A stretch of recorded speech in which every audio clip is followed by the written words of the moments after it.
Bonjour à tous et bienvenue dans cette première vidéo éducative sur notre chaîne. Aujourd'hui, on va présenter le shell Linux. À quoi il sert, pourquoi il est important et comment l'utiliser. C'est parti! Mais avant de plonger dans le shell, il faut d'abord comprendre ce qu'est Linux. Linux est un système d'exploitation gratuit et open source, très stable et sécurisé. Il est utilisé sur les ordinateurs, les serveurs et les appareils mobiles. Linux existe en plusieurs versions, comme Ubuntu ou Mint, adaptées à différents besoins. Il permet de travailler en ligne de commande ou avec une interface graphique, et son code ouvert peut être modifié librement. Alors maintenant, c'est quoi exactement le shell? Shell Linux est un programme qui permet à l'utilisateur d'interagir avec le système d'exploitation en tapant des commandes textuelles. Il sert d'interface entre l'utilisateur et le noyau du système, permettant d'exécuter des tâches comme la création, la modification et la gestion des fichiers, ainsi que le contrôle des processus et la configuration du système. Il existe plusieurs types de shell Linux, les plus populaires étant Bash pour Linux, Z-Shell pour macOS, PowerShell pour Windows. Et pour bien comprendre le concept de shell, prenons cet exemple. Imaginez que vous êtes assis dans un restaurant. Vous représentez un utilisateur. Quand un serveur vient prendre votre commande, dans cet exemple, le serveur joue le rôle d'interface en ligne de commande, le shell. Mais attention, le serveur ne prépare pas lui-même votre commande. Il la transmet au cuisinier, qui représente ici le système d'exploitation Linux. Très bien, donc on déduit que le shell n'est qu'un intermédiaire entre vous et le système, tandis que le système lui-même exécute réellement les commandes, sans interagir directement avec vous. Maintenant qu'on a compris ce qu'est le shell, passons à son importance.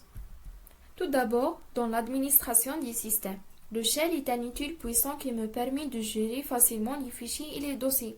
Je peux créer, modifier ou supprimer les éléments en quelques commandes seulement. Il me donne aussi la possibilité de contrôler les permissions et les accès, ce qui est essentiel pour garantir la sécurité du système. Et grâce au shell, je peux surveiller les processus en cours et gérer efficacement les ressources du système. Ensuite, automatisation des tâches et amélioration de la productivité. Il me permet d'automatiser des opérations de maintenance, comme les sauvegardes ou les mises à jour.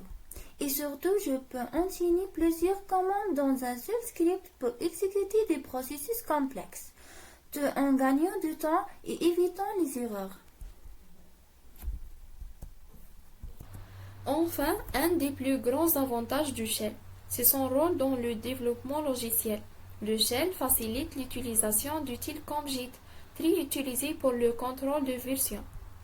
Il me permet également d'exécuter des commandes avancées pour analyser ou traiter des données rapidement, ce qui rend mon travail plus productif et plus précis. Allez, on passe au terminal Linux. Interface en ligne de commande est une interface en machine dans laquelle l'utilisateur interagit avec le système d'exploitation en mode texte. L'utilisateur écrit des lignes de commande, la machine les exécute et affiche le résultat. Alors, quelle est la différence entre terminal et shell? Le terminal est la fenêtre qui affiche des éléments, mais le shell est la chose qui lit ce que vous tapez dans le terminal. Puis, il écrit le résultat sur le terminal. C'est un peu compliqué. Ok, laisse-moi t'expliquer. Avec cet exemple, Inch'Allah, ça devient plus facile. Oh, d'accord. Imaginez, tu veux parler à ton ami. D'abord, tu écris une lettre. Cette lettre, c'est le terminal. C'est ce que tu vois et ce que tu utilises pour écrire. Ensuite, tu donnes la lettre à un facteur. Le facteur, c'est le shell. Il prend ta lettre et la porte à ton ami. Ton ami, c'est le système. Il lit la lettre, fait ce que tu as demandé et donne une réponse. Voilà, donc le terminal, c'est juste une interface d'écriture. Et le shell, c'est le moyen de transmission. Oh, bravo! Pour ouvrir un terminal, c'est souvent aussi simple que d'appuyer sur CTRL plus ALT plus T. Et hop, le terminal est là. Mais attention, ça peut changer selon la distribution Linux que vous utilisez. Bien sûr. Il y a aussi une autre méthode. On va dans Show Apps. Plusieurs icônes apparaissent, y a compris le terminal. En cliquant ici, on lance une nouvelle terminal. Et voilà. Quand on ouvre un terminal Linux, on voit une ligne qui ressemble à ceci. Cette ligne s'appelle le prompt. C'est une invitation du système qui vous dit « Je suis prêt, entre une commande ». Regardons ce que chaque partie signifie. La première partie, User, c'est votre nom d'utilisateur, celui avec lequel vous êtes connecté. La deuxième partie, Machine, le nom d'ordinateur. Le symbole, c'est un raccourci pour dire le dossier personnel de l'utilisateur. Le symbole indique que vous êtes un utilisateur normal. Si vous étiez en mode administrateur, ça sera un dièse. Donc, cette ligne vous dit trois choses importantes.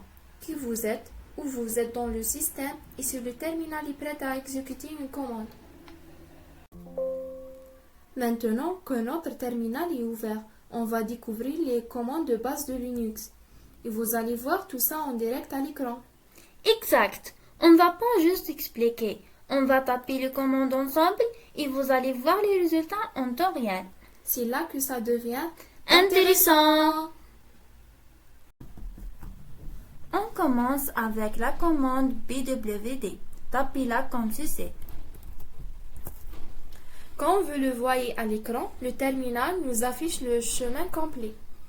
Ici, par exemple, home/Sabrina-Dua. Ça vous permet de toujours savoir dans quel dossier vous travaillez. Maintenant, on tape ls pour lister ce qu'il y a dans le dossier. Regardez bien à l'écran. Il nous montre les fichiers et dossiers présents. Et si on veut plus d'infos, on ajoute l'option -l, ls-l. Voilà, on voit les dates, les tailles et les permissions. C'est super pratique. Et avec ls-a, on voit même les fichiers cachés. Essayez chez vous. On passe à la commande cd pour changer de dossier. Par exemple, tapez cd et le nom de dossier snap. Eh bien, si je fais pwd, je suis bien à l'intérieur du dossier. Cette commande, elle va nous permettre aussi de remonter d'un niveau. Pour ça, on va utiliser 2 points, comme ceci. Donc, 2 points à la suite avec un espace entre la commande et les 2 points. Ça va spécialiser le dossier par an, donc ça va me permettre de remonter d'un dossier. Pour créer un nouveau dossier, tapez mkdir suivi par le nom de votre dossier.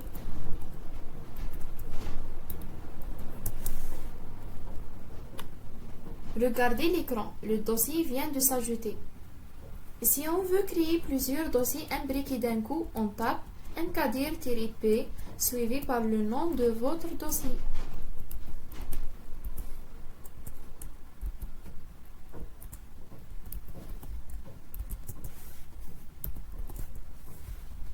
On ajoute ls dossier 1 pour voir le dossier 2.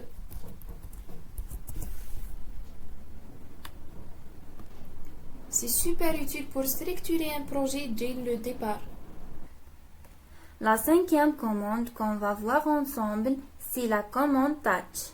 Touch, ça nous permet de créer un fichier. Je vais par exemple l'appeler fichier.txt. J'appuie sur Entrée et si je fais un ls, on voit que mon fichier a bien été créé.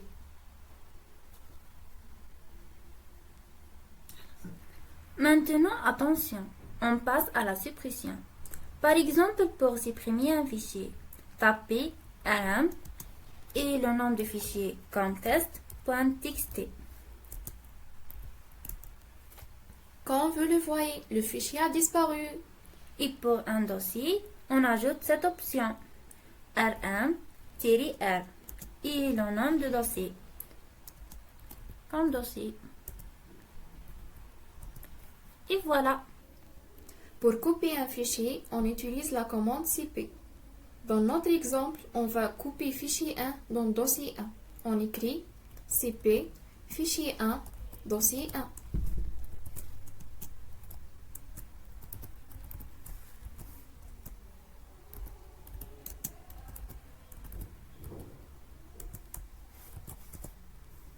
Vérifiez à l'écran, la copie est bien là.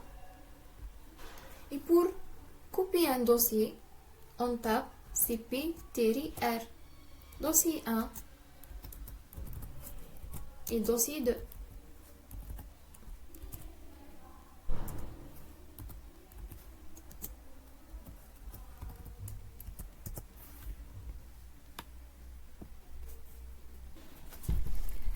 On termine avec la commande env. Pour renommer un fichier, écrire env, ancien fichier,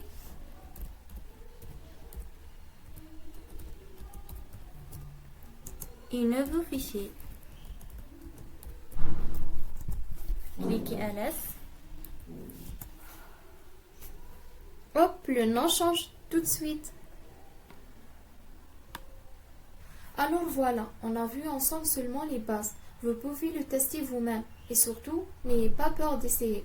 C'est en pratiquant qu'on apprend.